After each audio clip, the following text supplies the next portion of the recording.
Welcome back, folks. It is episode 8 of Dynasty Hour.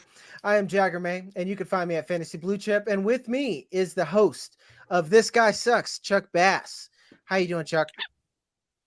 I'm and fucked. Then we have Fantasy Jesus. He's here to save your lineups. Justin Herrera.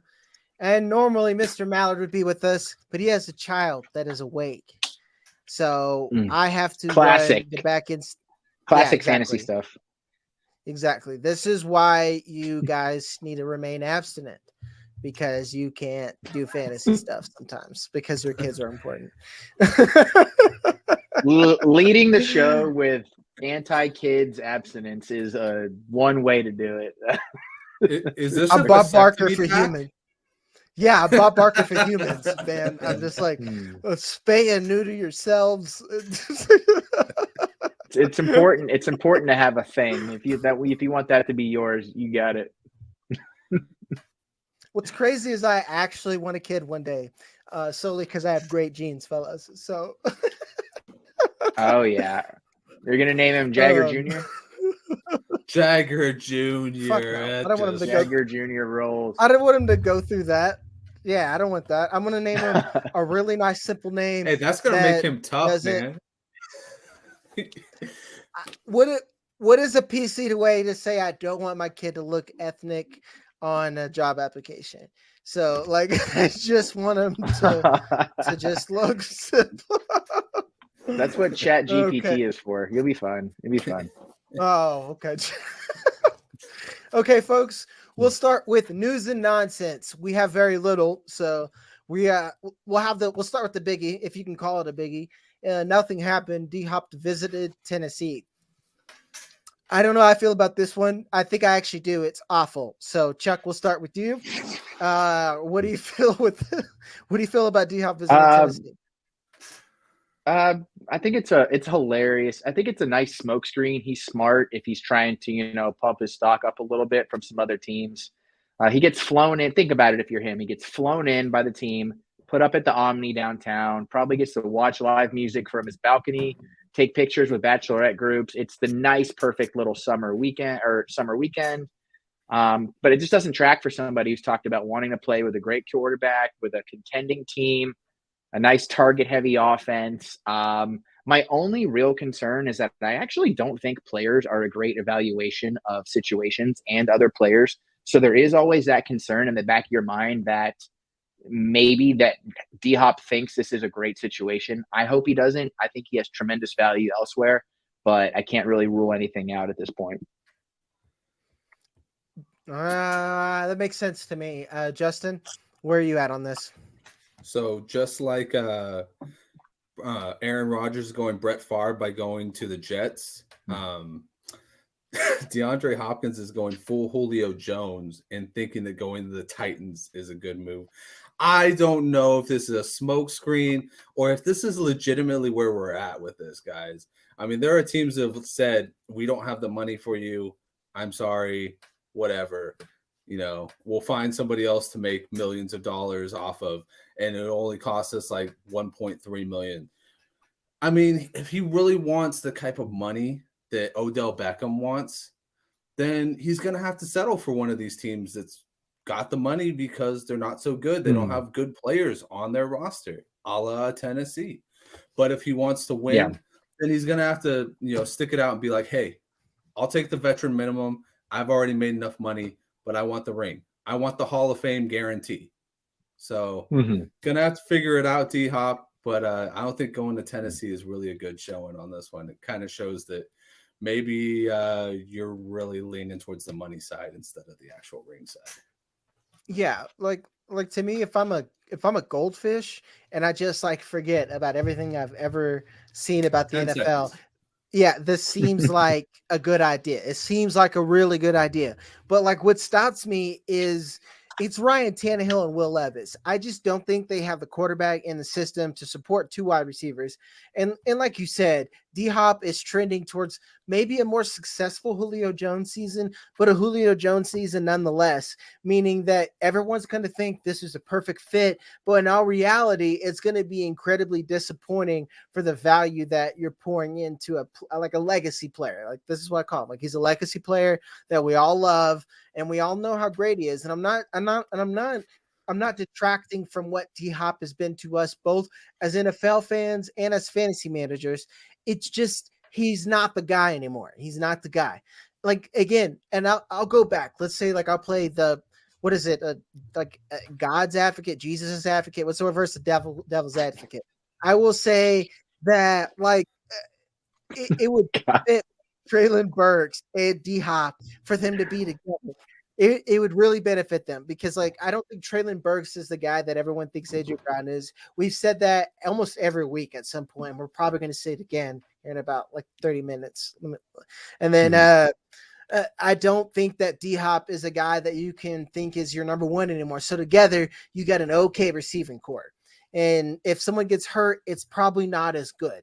And then on top of that, you got quarterbacks that are okay at best. And then you're probably just going to be running the ball with Derrick Henry like you've always done because it works. So I don't see the fantasy implications. Like Chuck said, maybe it's good retirement. Would I want to retire in Tennessee? No, but all the wide receiver positions are taken in Florida. You know, like you're going to go to Tampa Bay? No. Or you're going to go to Miami? No. Is there another Florida team? I can't think of it right now. So, well, if we're narrowing it down to states that don't have state income tax, you're in Florida, Tennessee. Yeah, I mean, shit, there's no possibility. I don't want it to get lost. Julio Jones actually wasn't bad when he played with the Titans. He actually had almost a career high yards per catch. He just didn't play any games. He was banged up, and that's been the Julio saga in the last 4 or 5 years. So there is there is value to be had there. It's just not even close to being maximized like it would be if he went to a high volume passing offense. I agree. And one thing, and you kind of hit around the point that I want to make, but you didn't quite like you were just making a different point. I think that people underestimate that D-Hop is just old, man, just like Julio Jones was. Like he was good when he was on the field, but they're at the age at this point where it's hard for them to stay on the field and play at a high level. You know, we see this every year. And a lot of times, especially players that are at DeAndre Hopkins caliber, it's like watching our dads get old. You know, like you remember the age where you're just like, man, my dad, maybe he isn't Superman, you know, like this is where we're at with D-Hop. Oh, well, like maybe whoever that your old person like Superman, like Superman, he wasn't around a lot. Yeah. Whoever solved problems whoever solved problems and opened pickle jars in your home, like that person, you realize that like they can't do it anymore. Like, you know, like they just don't got it anymore. And that's where we're at with D-Hop. So if anything, you hope this spikes in value. See, I don't think it's that point. I think if you move him to Tennessee, you're moving him to the retirement home a little too early. You know what I mean? I think he's still got something, but I think if you put him in with a bunch of people that belong in a retirement home, then he's going to kind of feel like he belongs in a retirement home too. Like, let's face it. Ryan Tannehill, who wants to still roster Ryan Tannehill? Nobody. I don't. Yeah, exactly.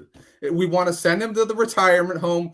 We want to have him be the guy yelling at the sky, all that type of stuff. He's the old man that nobody wants. Everybody dreads pushing that draft button on Ryan Tannehill. Yeah. I mean, when you move to the villages, when you move to the villages in Florida, you don't just set up an internet connection and play Xbox Live. Like you go fuck all the other old people and you play shuffleboard and you just kind of like you mellow out with the vibe. I get that. I will say this: if you're comparing him to Julio, when Julio was DeAndre Hopkins' age right now, he dropped 115 receptions, 1,400 yards, and 6 touchdowns. I think Julio is a better wide receiver than DeAndre Hopkins is, but I'm just saying I think there's gas left in the tank. I just hope, he drives on the right route. Okay, well, I'll end with this then, because I can't argue with that. You're right. Yeah, and these are players that obviously have talent, so I'm not arguing against that. It's just that Sure. I don't want to roster these players because these are the types of players like Allen Robinson, but like much better. Like I almost feel bad just saying that, where they're gonna go from your bench. And the only other place they're going to go is to waivers. They're just going to like retire on your roster. Cause like as soon as I drafted Julio Jones, like 3 seasons ago, it was a death sentence. That was like depreciating value. So at this point, what are you willing to pay for DeAndre Hopkins, knowing that he might retire on your roster? Would you rather have DHop over like Debo Samuel, who we're going to talk about later? Justin, I'll let you take the floor on that one. No, not even close. You'd rather have Debo? Oh, all day long. What about you? What about you, Chuck? Okay. Yeah, I agree. Chuck, I think that oh yeah, sorry. I agree. Because I do think he's fastly approaching what we're all afraid of. And he's always been the kind of wide receiver that has, like we talked about in previous episodes, right? He has never fully relied on his physicality, but he has maintained a baseline level of it. If he loses that, or it starts to deteriorate, or injuries start to take over, then we're talking about a guy it's like a more sad version of Deshaun Jackson's like twilight of his career. And I'd rather take Debo 10 times out of 10. Then it's pretty much, I don't even need to ask you about Treylon Burks. So we'll just move on to draft picks. Would you rather have a 24 Oh, you second have to or ask me about Burks, man. I wrote a whole script on it. Okay. Well, we'll go to Burks later. We're not done. Like, we got a whole thing on Burks. Okay. Burks. I'm just making sure. So, like, yeah, just keep that in the chamber. Don't waste it now. Would you rather have a 24 second or would you rather have DHop, Justin, go?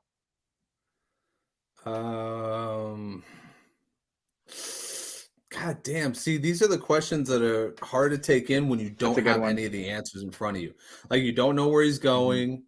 And I don't know if I'm like a rebuilding team or if I'm a fucking winning team. Because if I'm a winning team, sure, I'll put DHop on my roster just to have the fact that maybe he goes off for a couple weeks or so. Because a 24-2 doesn't really mean shit to me at this point. You know, okay. A lot of people get into the whole 24 stuffs, and I'm like, okay, 24 first, I can already envision who that's going to be. 24 seconds, yeah, for me, it's a little bit cloudier. I'm like, maybe I don't want to deal with the cloudiness. If I'm on a winning team, I'll take DHop. If I'm rebuilding, I will gladly take any sort of picks for DHop just to clear out some space. Yeah, that makes perfect sense, man. And like for this, I should have said, because like we'll just say it, I don't even have to ask the rest of you because you would agree. You should not be buying DHop if you're not winning. That is, I should have to say that, but let's just assume that you don't know. If you are not trying to win, you should not buy DHop. That's just don't do it. It's not a good idea. I would even propose to take it one step further. I would only buy DHop if you think he's the last piece to get you to win. If you were like the contender or maybe even like a number 2 and you have a second round pick to spare, hold on to that because you're probably going to need to reload sooner rather than later. And we have a boatload of talent coming into the league. So like if you think it's like an edge pusher, yeah, but I completely agree with you. There's like a very, very specific scenario in which this works. Yeah, exactly. And like, and to answer your question, Justin, I'm a degenerate. I've already done a rookie mock draft for 2024 with a bunch of other guys. That's fucked. Yeah. So we can talk about that. That's why I love it, because I'm going straight to you for my 2024 analysis, bro. Like, you are my guy with that shit.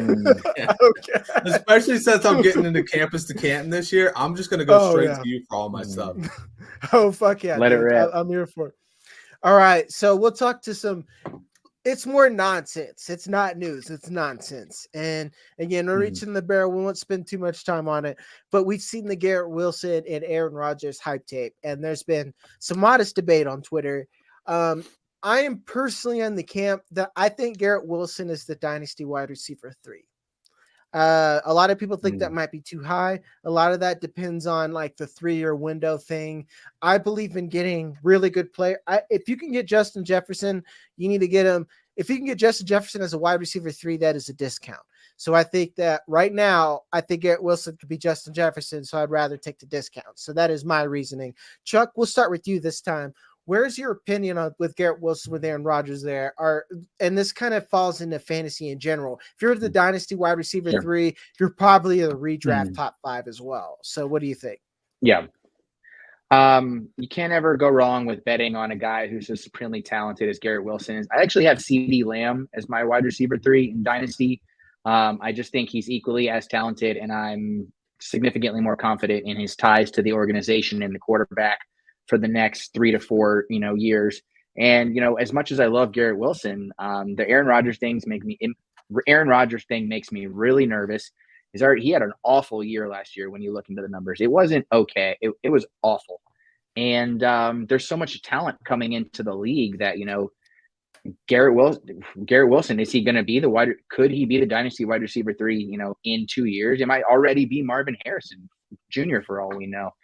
So, obviously one of the more highly valuable targets we have going right now, but his situation is a little too murky for me to plant a flag on. That was an interesting take. You've given me a lot to think about. And specifically the Marvin Harrison bit, and then a different way to look at the CeeDee Lamb thing's almost a different topic, because there's some people who think CeeDee Lamb sucks, in a way. And that group of people only look at spreadsheets. Sucks. They're wrong. They're wrong. They're so wrong. That's why I don't put it on now. I don't put it on our show sheets because we don't need to talk about it. But there are people out here who think CeeDee Lamb sucks. I do not think that CeeDee Lamb sucks. And the only reason why I would argue with you about CeeDee Lamb is actually Mike McCarthy. Is like, I don't think Mike McCarthy is good. Fair. Yeah, so that is it. But talent-wise in a vacuum, I think CeeDee Lamb is just as good as anybody in the league. So, Justin, where are you at with Garrett Wilson? Do you think he's officially the wide receiver 3, or do you think we're crowning that a little too early? I think we're crowning it just a little bit too early. I got him at wide receiver 8 going into this year. I think he can definitely creep into that top 5. I am also with Chuck. I really like CeeDee Lamb. I also like a guy named Jalen Waddle. I think he is one of the guys that's really going to start making some strides towards maybe overtaking what Tyreek is doing. I mean, those guys are 2 carbon copies of each other, but I think maybe Waddle can start to get more of the volume aspect of it. So for me, it's like this is one of the best times for fantasy because the wide receiver pool is off the charts and they're young, man. Like, how many of these guys are under 25 in the top 10? It's an outrageous amount. It's probably like at least 7 to 3 are under 25. And I'm with you. I would love to see like a dynasty wide receiver 1 through 5 from 2019 to 2020 to 2021 and even 2022. I bet it's outrageously different when you compare it to what I'm sure it was like from like 2011 through 2018. It's just wild. Man, you nailed it, Justin. We're at a point where like right now with wide receivers in Dynasty, you can essentially roster like, and I don't mean them as exact carbon copies, but production wise, you can roster Julio Jones, Antonio Brown, and like DeAndre Hopkins, like the young versions right now. You can roster them right now. Like realistically, you can have them all. I have teams that's real. And like you got to think about that. That's like we're in a renaissance that you can have that production on your roster right now. And it's like Justin said, I'm trying to build to where like I think quarterbacks matter even in super flex, but unless another elite quarterback is right there, I'm snagging wide receiver early and often. And then I'm getting almost fading my QB2 and taking like a Daniel Jones or something later in order to have a rock solid. And then I'll worry about that QB2 later. So like you nailed it. Like right now, it's like it's one thing we got to put a pin in it and enjoy it while we got it, folks. Because just like where we're at with like quarterbacks, where it's a change on the guards, it's going to get really shitty at one point, and we're going to look back at this time and forget about it. So let's live it while we're in it. Yeah. All right, folks. Have to. We're gonna, yeah, exactly. We're gonna pay some bills, and then we're gonna talk about some unrosterable assets that you should get off your rosters if you can. Underdog Fantasy is here to save your post-fantasy football season blues. The easiest place to play and win with the Underdog Fantasy app. Get up to 20 times your money in a single night with our Pick'em contests.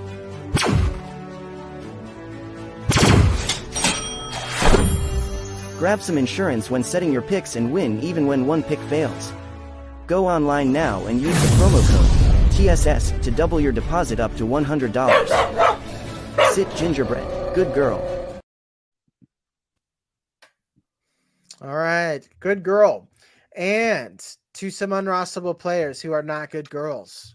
We'll just get right into it. We'll start fast and furious. He is not a good girl in more ways than one.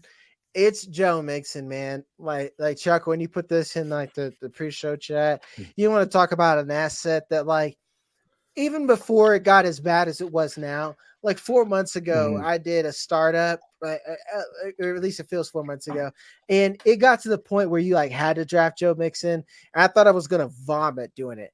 Now, if you have Joe Mixon rostered, you gotta look at him with like disdain. You know, like that one kid that your dad just hates, that one sibling that you just know he's like, you're the reason why I have this shitty job. Like that's what I look at when I see Joe Mixon. It's just like It sounds very specific.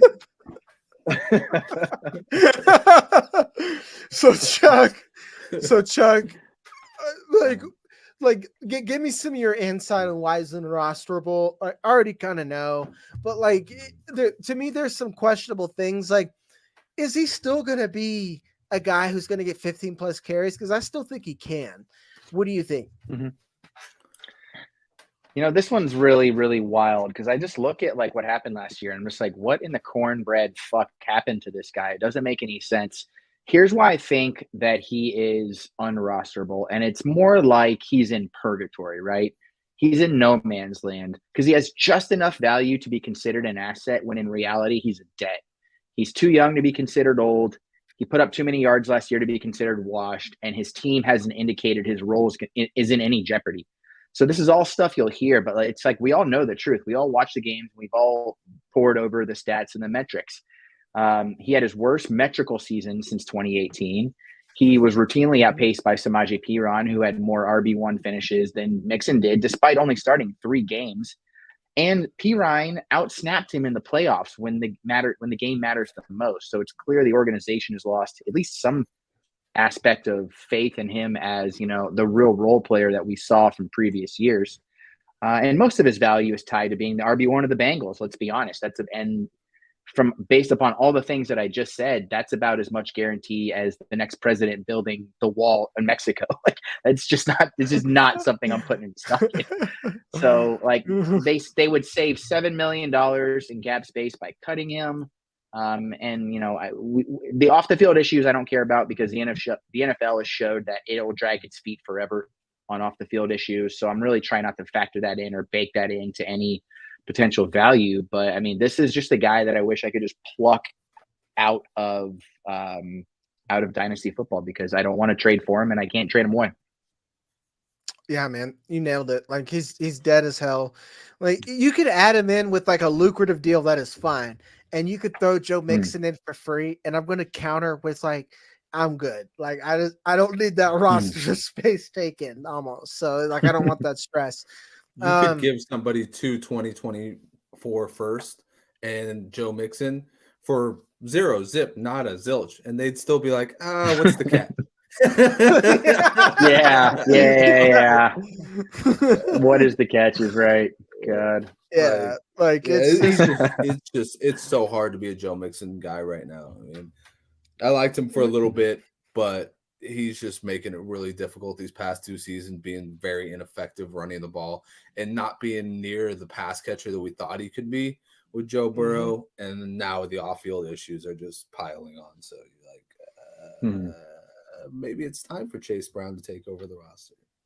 Yeah, and we're officially at the point where Dynasty really is mimicking the real NFL. Like, there's assets that like you could get for free, nothing. And you're like, I am good. I would rather have this undrafted guy from FIU than a proven commodity like you are. And that's where we're at with some like this list where we're at, with the exception of Justin's that we'll hit on later.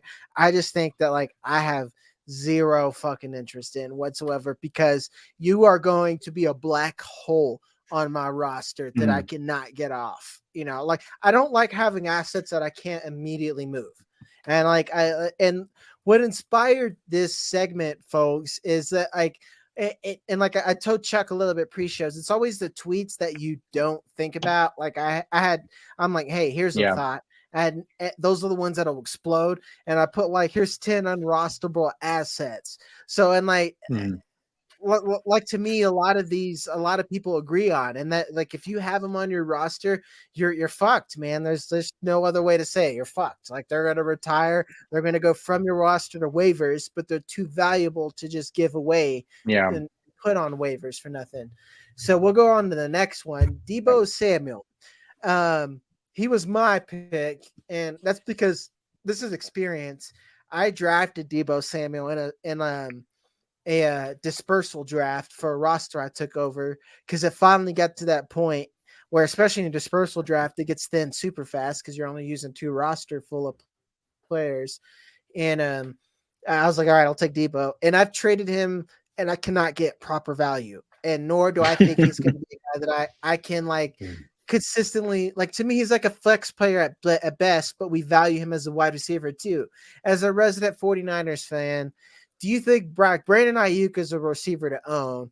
And is Deebo Samuel a guy that you're going to want to buy or have on your roster in general? I mean, I think you hit the nail straight on the head.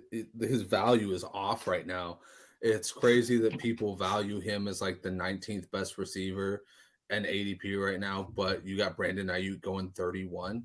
Like, did people not stick around for last year? Was Brandon Ayuk so quiet in his 1,000-yard, 8-touchdown breakout season that you didn't catch on? Like, I don't get it, because Deebo Samuel is a walking injury. Dude always comes in fat. He always has to work out extra hard in training camp. Then he comes into the season, he blows his load against the Rams, and then he literally stops for like 3 or 4 games. And then here's Brandon Ayuk every single season. So I read an article today. This came straight from Deebo Samuel's mouth in an interview. He said Brandon Ayuk right now is the only guy out there that no corner can stick to. Nobody is getting over on Brandon Ayuk right now. His elite route running has actually reached that point where it's getting to elite. So I'm looking at this guy as, you came in looking exactly like Deebo, but instead of, just banking on your talents, you actually worked hard, and now you're getting into that category where you're a good/great receiver. And maybe in Dynasty, we can see this guy get into like the top 10 elite type level receivers. Obviously, 49ers run first team. That's always going to be a hindrance. But as a talent, I think Brandon Ayuk is well above Deebo Samuel right now.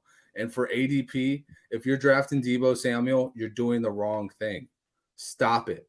Go out and draft Brandon Ayuk as your wide receiver 3 or 4, and be very. Thank us later. That's all I'm going to say. Thank us later, because you are going to be a league winner if you draft Brandon Ayuk as your wide receiver 3. Fantasy Jesus, folks. You come for the Deebo slander, but you stay for the Brandon Ayuk propaganda. The Ayuk ascension. Yeah, dude. Like you fucking nailed it. Like, you nailed it 100%. Because let's put it this way: like, the wide receiver, like Godfather Matt Harmon, he's been saying for 3 years that he's like Brandon Ayuk is very good. Like, the 49ers just don't have a quarterback who can consistently give them the ball.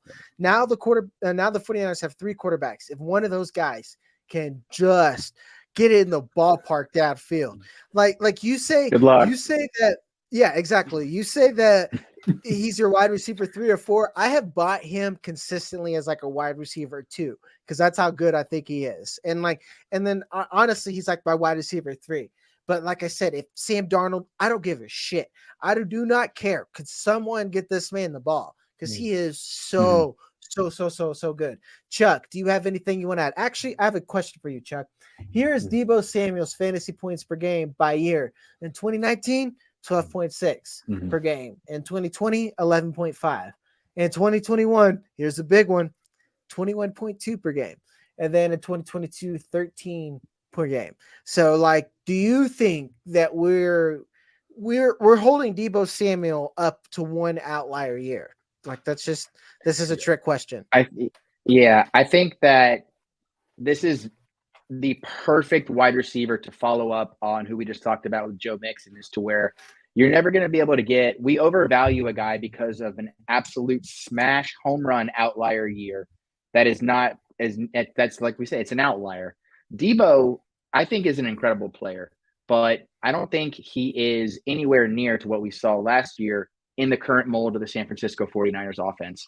Justin hammered just about every point I could say to perfection. I like him in the short term. He's an excellent player, but we have not – how many games have we seen Kittle, the current version of Ayuk, McCaffrey, and a stable quarterback play? We still don't even exactly know what this team wants to look like. We just know what they keep trying to look like. And the fact that Deebo has had this unbelievable season the year prior, it means that people who have him are going to hold him to maybe an unexpected value. And all the rest of us that don't have seen kind of what he's floated more into, so we understand the true price of it, which means that there's this huge moat in between the expected value and the actual value. And that makes him, once again, just another Joe Mixon to me. 100%. Nailed it. So we'll move on to our next one. This is one that I think is spicy. It's Treylon Burks. And I think that this is Justin's guy. And I think it may be right, but maybe for different reasons. Because, like, the more I think about it, like, I went on Twitter today, and then my boy Dave Heilman, he does the Lord's work, putting up these Twitter polls and like value checks on Twitter polls. And after seeing that and seeing some of these value discrepancies, I'm kind of thinking that I would rather have other assets. So explain your reasoning on Treylon Burks and why he is your guy. Well, okay, let's start here. Unrosterable Tennessee is the name of the segment, ladies and gentlemen. Unrosterable. Completely unrosterable. I went on a show and I literally said, he sucks. He's the worst. I don't want him on my team. That was a quote that came out of my mouth and got put up all over Twitter. Let's see. Where do I start?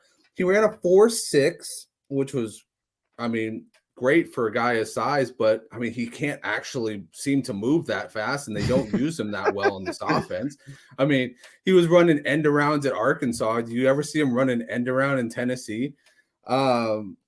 Tennessee is also a run-first team. So where are we going to work in Treylon? But that's okay for Ayuk, right? What's that? That's okay for Brandon Ayuk? Yeah, it's perfect for Brandon Ayuk. Okay for Deebo. That's perfect for Brandon Ayuk because the 49ers don't run the ball nearly as much as fucking Tennessee does. Yeah, I mean, listen, Treylon Burks, wasn't a big fan of him coming out of Arkansas. Thought he was a little bit slow. Didn't think he had the twitch muscles. Thought he was kind of a shot in the dark to replace A.J. Brown. Now, he had 1.7 yards of reception or of separation on average. This guy's got as many drops last year. Actually, he has more drops than touchdowns and as many drops as red zone targets. What does that freaking tell us? This team is not looking for him. They were looking at Nick Westbrook-Akina before they were looking at him. What does that freaking tell us about our first round pick in Tennessee? He was not making, he was just not holding up his end of the bargain. And I think Treylon Burks, a lot of people are getting on what's going on in camp right now. That's great. You can have him. I won't be taking him. So every draft I'm in with you, know that you can walk out with Traylon Burks because Fantasy Jesus ain't walking out with Traylon Burks ever. And here we go. Even if there's a fire. Never. All right, Chuck, take it away.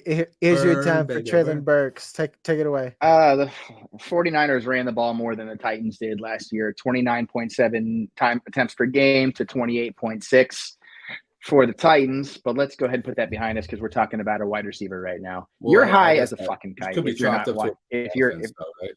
if you're not rostering Burks. So people can sit here and complain about the offense, which actually you didn't do. So I'll give you points for that. But most people are complaining about a Tennessee run-first offense that doesn't pass the ball much.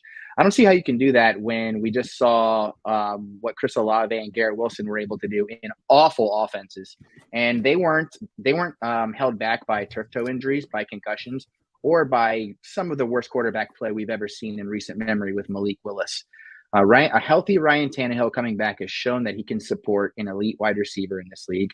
And I think Burks is the guy to do it. I just had a conversation today with Brittany Flynn from Fantasy Alarm about, Burks has got a lot of positive things to look for. He's going to have a massive potential league-leading target share combined with he's got excellent premium yard after the catch numbers, and his contested catch rate is excellent.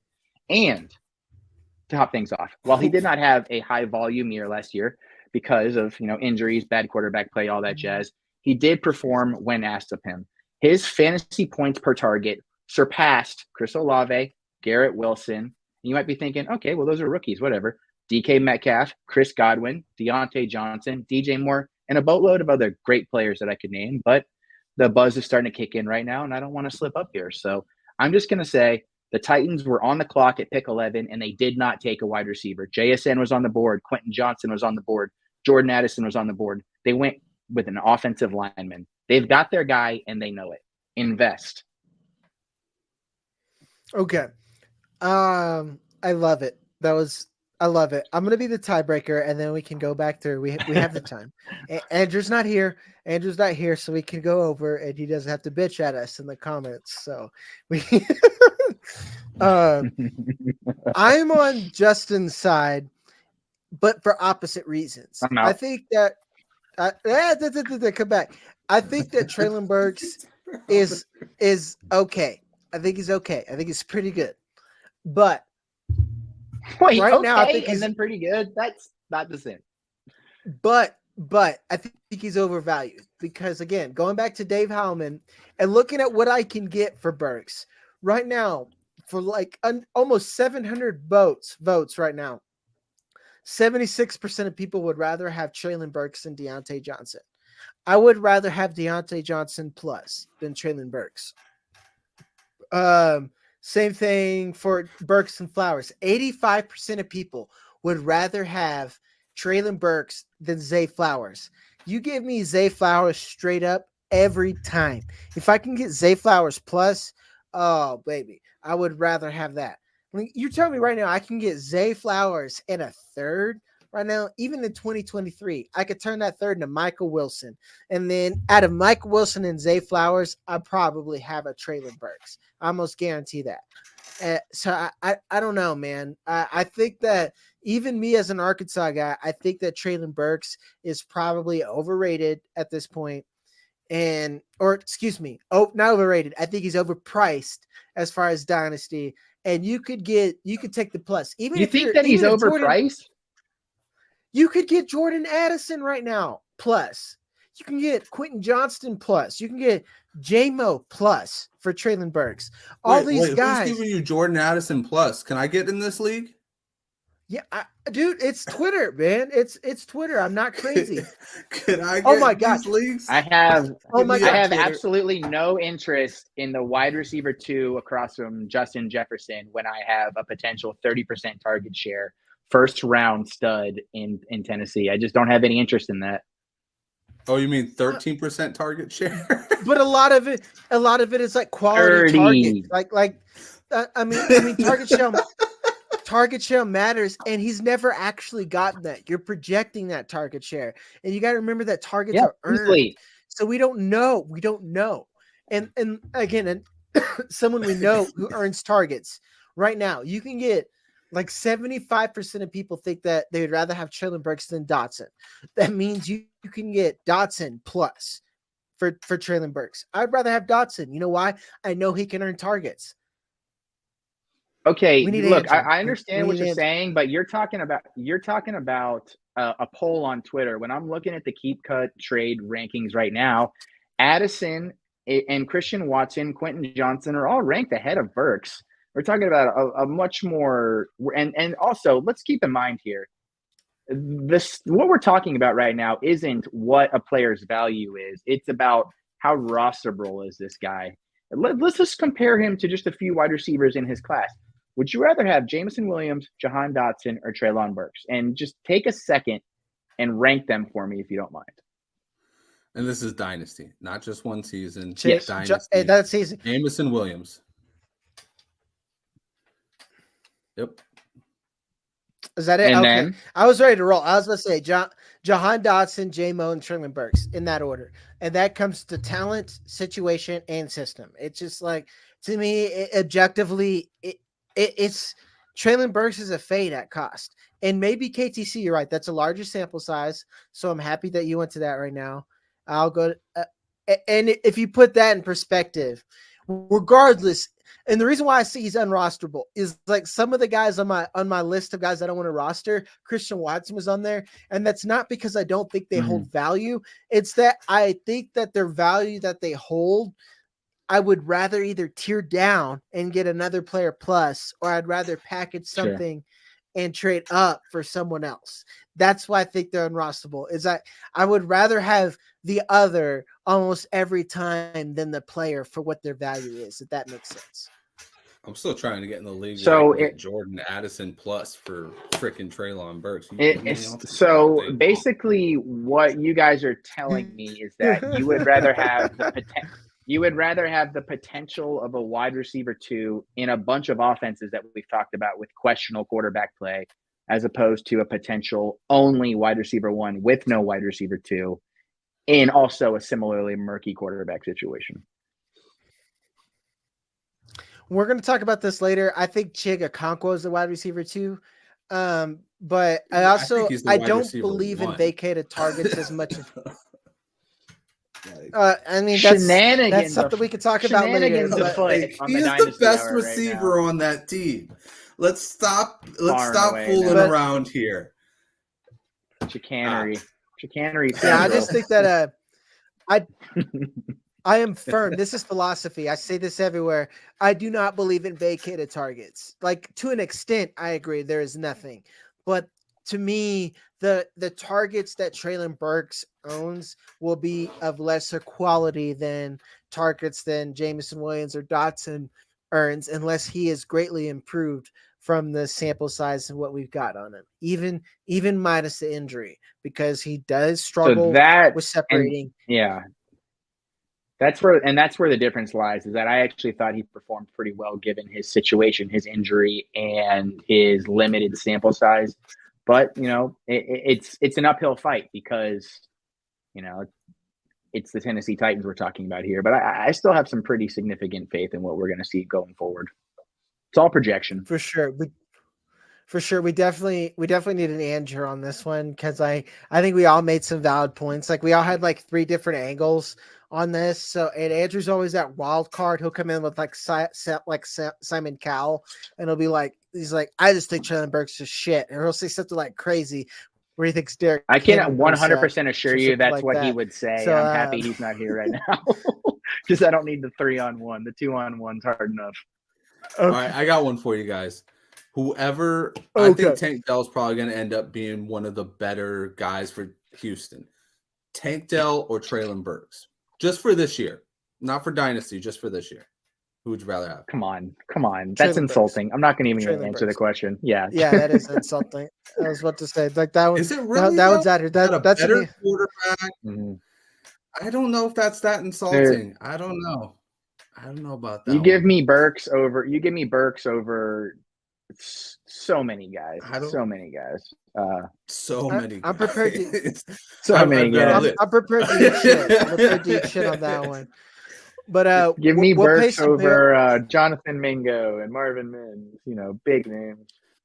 That Would you I put him agree over with. Adam That I agree Thielen? with. Hmm. Yes. Oh Yes. yeah, Just for one season, absolutely. not Adam Thielen Dynasty. I might one even. season. Yes. I might even put him over Yes. Russell Gage. Wow. Yeah. Wow. Yeah. That's not even a You guys question. got a What is lot that? of faith that a guy who's proven Is that nothing. spicy? Like I'll put him Yeah. over. I'll put him over the Buccaneers wide receiver 4. Mhm. It's just like dude. Like Scotty, wherever Scotty Miller's Russell playing right now, I've Gage? got Burks right. It's not easy for Don't me to shit say, on my guys. man Russell Gage. Well, we'll pay some bills, and then we're going to talk the tight ends of tomorrow, folks. Is it bleak? Are we Ooh. going to have a tight end renaissance? We'll find out after Jazz Casino. Jazz, Sportsbook, Casino, and Racebook, the world's best resource for all-purpose online wagering. For over 20 years, Jazz has provided the best and quickest payouts in sports and entertainment wagers. Live sports betting, covering all the major sports leagues, and even into the new and exciting world of esports. Down the stretch you'll come, with Jazz's online horse wagering. Get paid when you play with Jazz's fun and exciting online casino games. Go online now and use the promo code TSS for our new members deals. Jazz Sportsbook, Casino, and Racebook, the world's best resource for online wagering. Awesome. Jazz Casino, folks. As always, our code is TSS for everything. It's 3 letters. I'm sure you guys will figure it out. So it's tight ends of tomorrow, folks. Always a topic of contention. Kyle Pitts, is he overrated at this point? When we go to the book of Keep Trade Cut, the book of KTC, and we look at Kyle Pitts's ranking, he is ranked number 30, right behind T. Higgins, ahead of Kyle Murray, Tyreek Hill, CJ Stroud, JSN. Chuck, do you think he's overrated?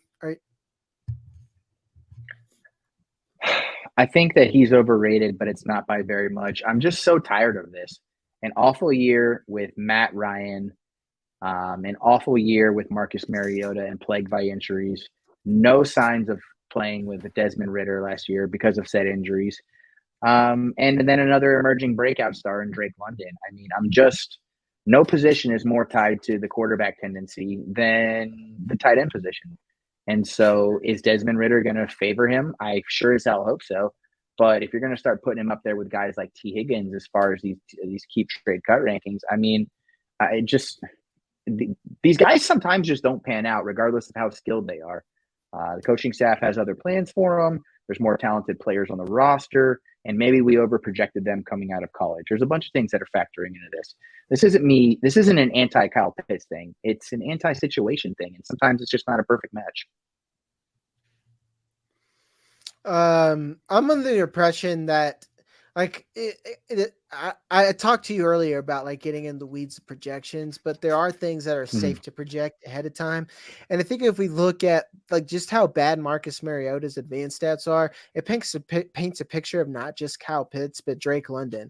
And especially when you look at the depth of like the tight end position and the upside of what Kyle Pitts can give us, because he gave us like an Evan Ingram rookie season, and like people forget Evan Ingram had a record-breaking rookie season, essentially like him and Gronk had one of like the 2 best rookie seasons of all time. And now when Evan Ingram's in an ideal situation, he's actually performing. So I think the talent is there. And then when we see how bad, like you said, the ghost of Matt Ryan was and how bad Marcus Mariota was, I still think there's just way too much meat on the bone. So I'm willing to. It'd be hard for me to pay. I think I'd rather have JSN and CJ Stroud. But that's the issue. That's the issue. Yeah. His value has not taken in even a little bit of a hit based upon what we've seen so far, which is exactly your point. Yeah, 100%. That's your point, right? Everybody's seeing, we're all like in the what's it called? We're all like on the on-deck circle because we know that he's about to step up and potentially hit a home run. It's just, how many more foul balls and strikes is the next guy going to take before they bring in the new batter? What an analogy, ladies and gentlemen. Exactly. That was actually pretty good because good, right? Yeah. Because like right there's a tier, and Justin, I'll tee off to you. It's just like if you look at again, this is KTC. It's Tyreek Hill. What's Tyreek? I would have Pitts over Hill, but it's Tyreek Hill, CJ Stroud, JSN. Then it's Saquon Barkley, DK Metcalf.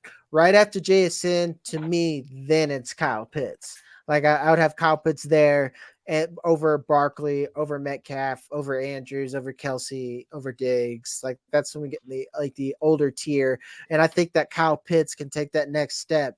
But like taking him over Stroud or JSN, especially in Superflex, I think that's crazy. Where are you at? Yeah, I mean, I think we sometimes forget that, kind of like Chuck said, like you see this guy break out in his first year, and you totally forget that there's a built-in rule to tight ends. You kind of give them a little bit of time to grow because they kind of got to grow a little bit differently in the NFL system. Whereas a lot of these guys aren't blocking a lot in college. That's actually what they're asked to do in the NFL in order to be a 3-down guy, in order to be on the field enough times to catch 100 passes. Mm-hmm. So I think, you got to look back at Travis Kelce being absolutely dog shit for his first 2 years before you see the next stretch of time where he's like elite tight end 1 for however many years running, with Gronk being his number 2 or sometimes switching off as number 1. So it's hard for me to look at him and go, oh, yeah, he's completely overrated. I think the value right now is a little inflated. I think you're absolutely right. He hasn't taken a hit. He hasn't taken a step back.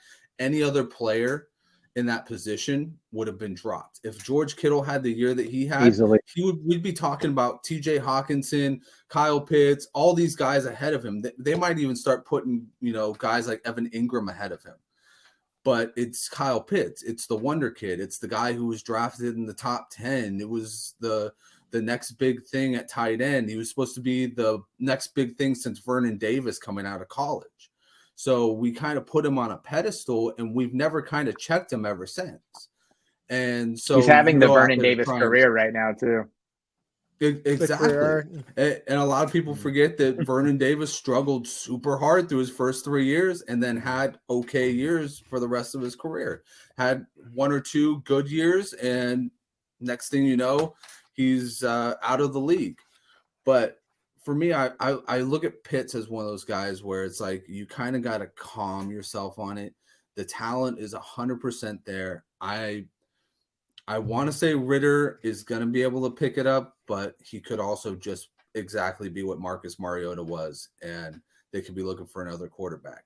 So this year is going to be a lot. It's going to be telling of where the offense is going. It's going to be telling of what Arthur Smith has in plan for seasons to come. And for me, Pitts is just a guy who I'm going to stay away from unless he comes to me at a bargain deal. Unless everybody else is on the same plane and they're like, kind of like the Mixon thing where like, do I pick him? Do I pick him? Do I pick him? And then if he falls to the right end in the draft, I'll be like, yeah, I'll pick him 100%. Yeah.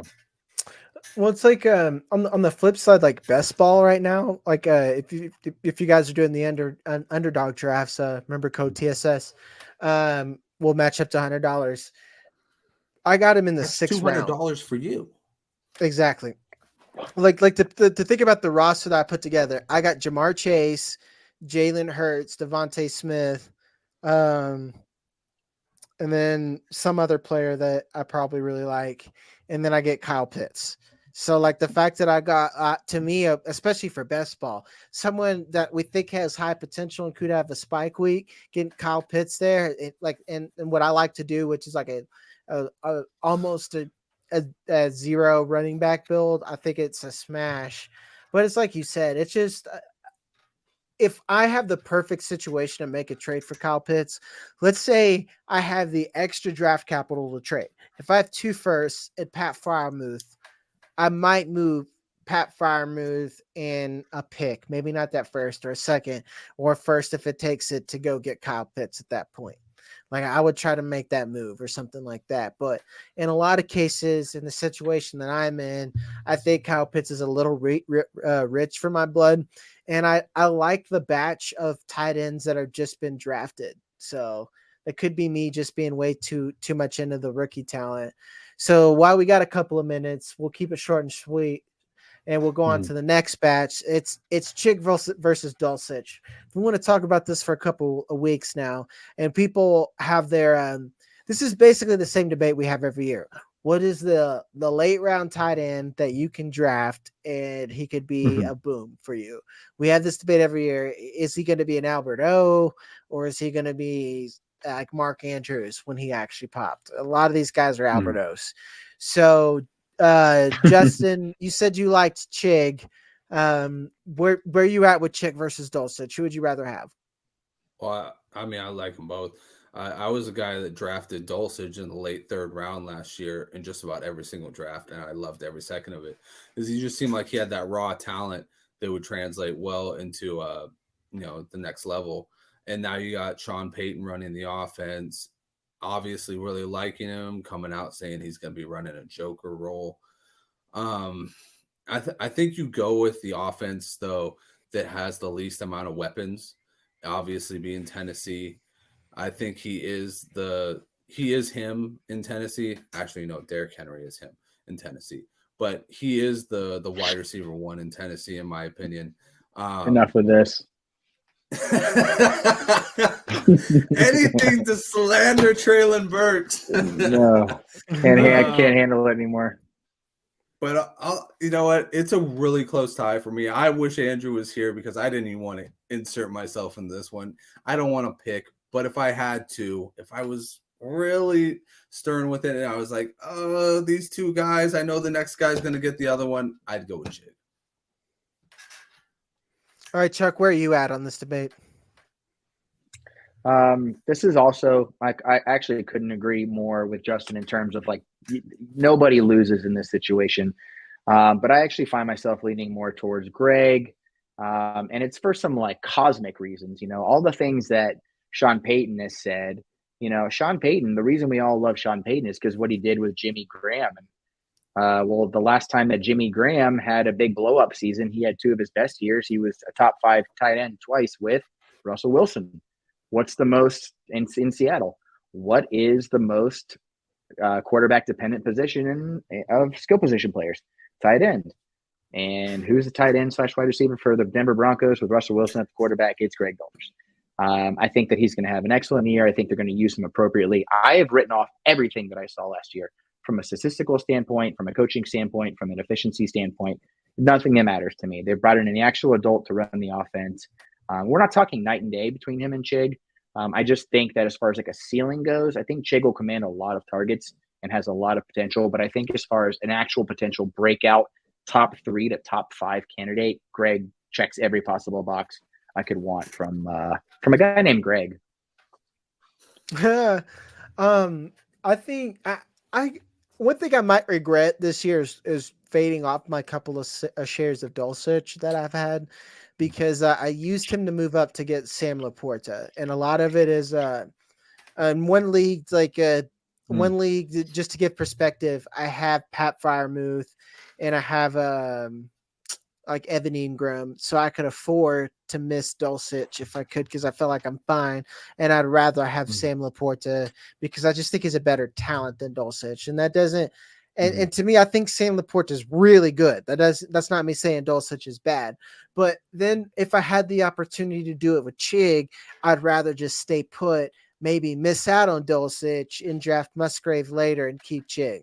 So that's what made me think of that decision. Because a lot of this, especially as an analyst, we can talk and bullshit, but I try to give answers of what I've actually done when I'm on the clock.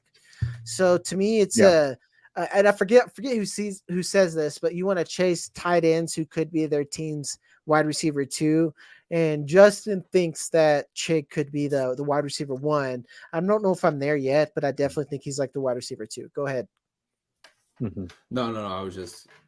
Oh, okay. Wide receiver 1, baby. Oh, okay. That's this guy bold can't to me. stop, That's can he?